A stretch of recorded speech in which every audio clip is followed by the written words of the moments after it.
Shalom, Ahab, Wa, Baraka. First and foremost, Kol Halal Yahweh, Bahashem, Yahweh Shai, Waha, Rakwa, Kadash. Double honors to all the elder apostles and the prophets and the teachers, bringing out this 100% truth, who rule well daily for the last 30 plus years. Also, to the sincere Akyawa Akwa, salutations. And let's just get into it. I'm going to go ahead and read Psalms 49, 1 through like 14 or 15. Just trying to get a small class in before I go to work.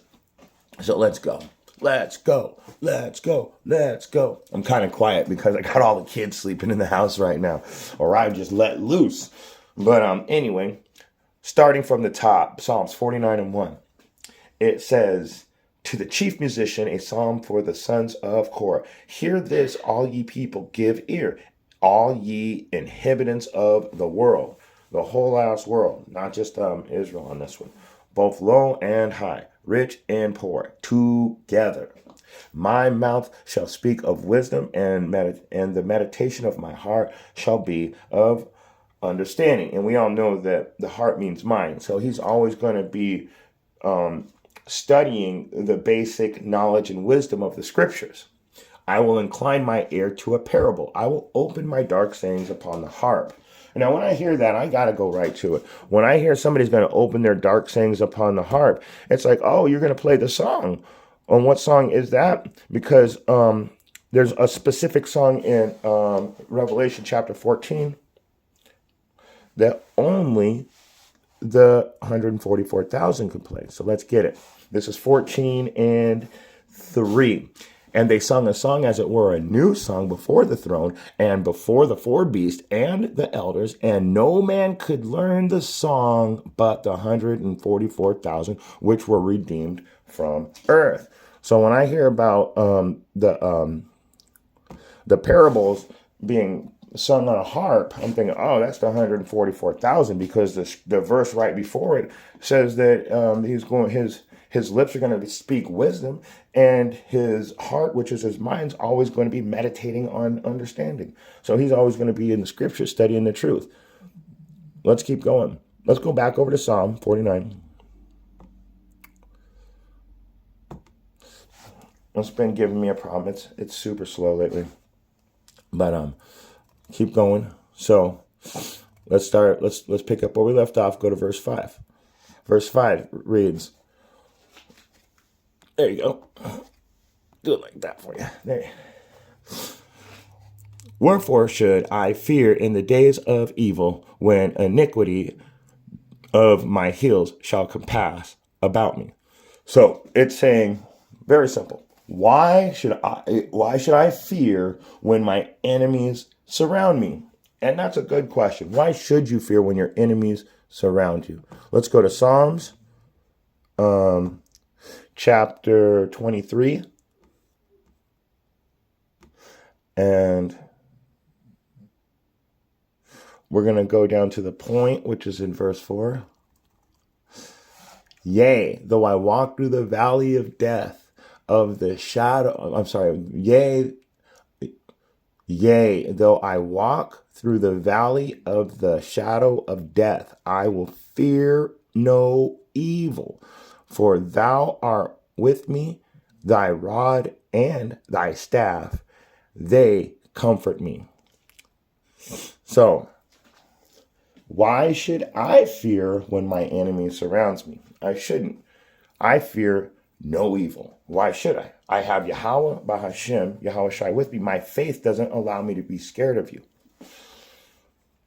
Let's go back to Psalms 49. This guy's over here. I got one of my dogs sitting in the background snoring. Come on.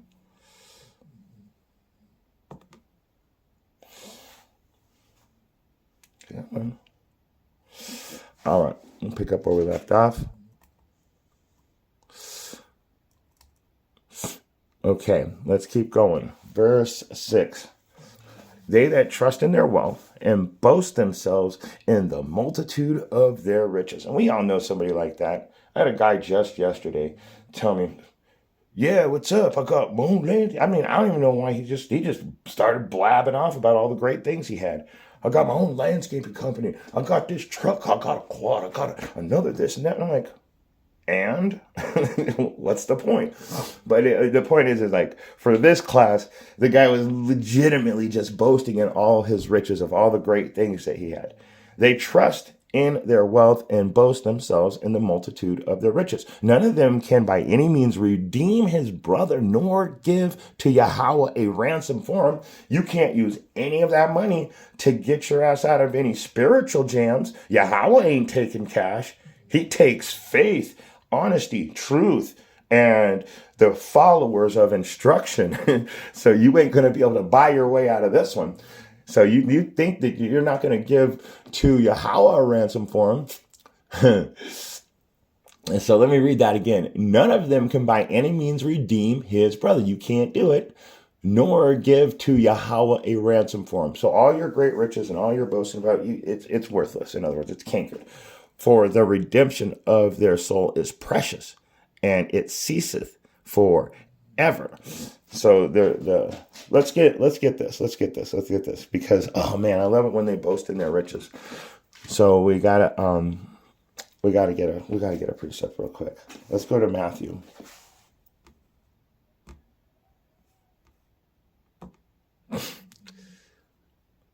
And this goes to all of you world leaders and elites and anybody that thinks that they can save themselves. In this society, it's going to be neat watching you try to save yourself. It's set up to the point where the people that set it up are going to realize they can't even save themselves through their own system. And going back into it's I'm in the wrong chapter. Hold on. It's in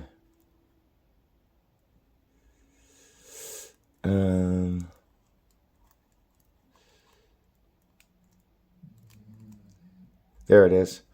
For Matthew 16 and 25. We'll start at 25. For whosoever will save his life shall lose it, and whosoever will lose his life for my sake shall find it. For what is a man profited if he shall gain the whole world and lose his own soul? Or what shall a man give in exchange for a soul? So there's the point. What are you going to give in exchange for your soul? Because the Most High just said you boasted in your riches, but that's not going to save you. You can't get saved unless you go through Yahweh Shai. And that means that, see, this is the funny thing, because Christians will say, I accept Jesus as my Lord and Savior. But it doesn't say that in the scriptures. It says that he has to choose you. That's deep. You can't just decide that you're going to be saved. No, he has to choose you for salvation. So that's why only certain people understand this book in the first place. Let's keep going.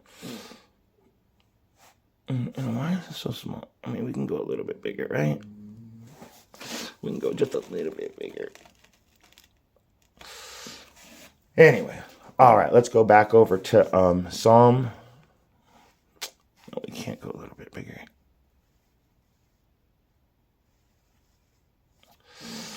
Oh my gosh, this guy's snoring louder. Let's go back to Psalm chapter.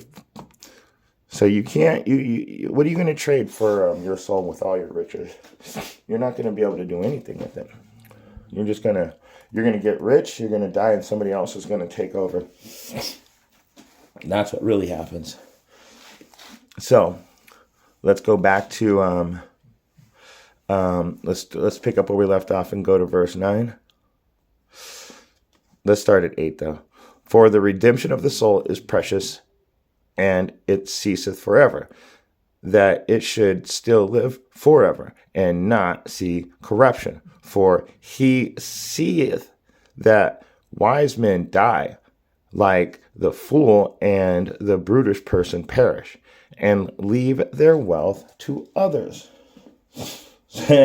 And so you're boasting in your riches, but you're literally you work for a certain amount of time, you get old, you die, and then guess what? That wealth goes to others.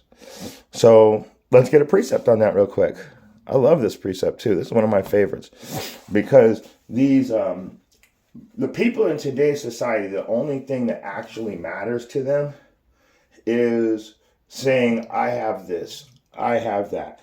Look at this picture of me going here, going there. It's always boasting in their abundance and their riches. So let's go over to Luke.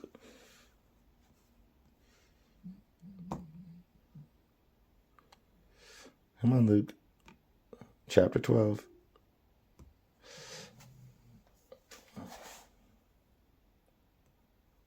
Yeah, this thing's working real slow today. Let's go down to the point. Starting at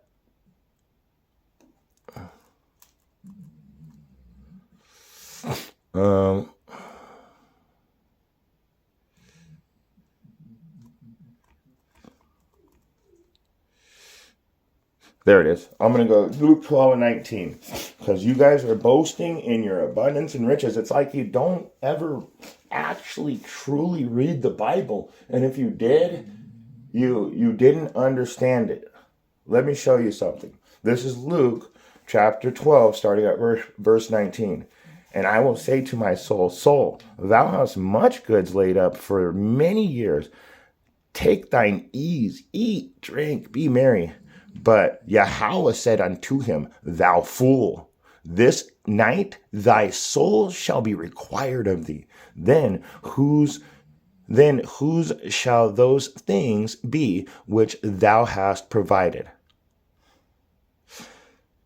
So is he that layeth up treasure for himself and is not rich towards Yahweh. So when you guys are out there boasting in your riches, thinking that you've got it made, even boasting about, I'm this and I'm that, in the truth, the Most High ain't feeling that. He says to humble yourself and be meek. So let's go back over into Psalm. Man, I was supposed to leave for work already about a while ago, but I want to finish this class, honestly. So I think we're only going to read through verse 14 or 15 anyway. So let's keep going. Back to Psalms chapter 49.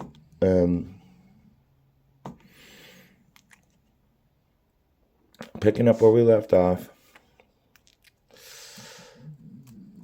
So, and I just showed you, that's funny, I just brought out this precept. Let's read this next verse. Their inward thought is, their house shall continue forever, their dwelling places to all generations. They call the lands after their own names. That's phenomenal. That's phenomenal. So, let me read number 12 too. Nevertheless, man being in honor abideth not. He is like the beasts that perish. So, going backwards a little bit, it says that these guys are so prideful. They literally think that they're the gods. That's why they think that their houses shall continue forever. They feel that they're indestructible.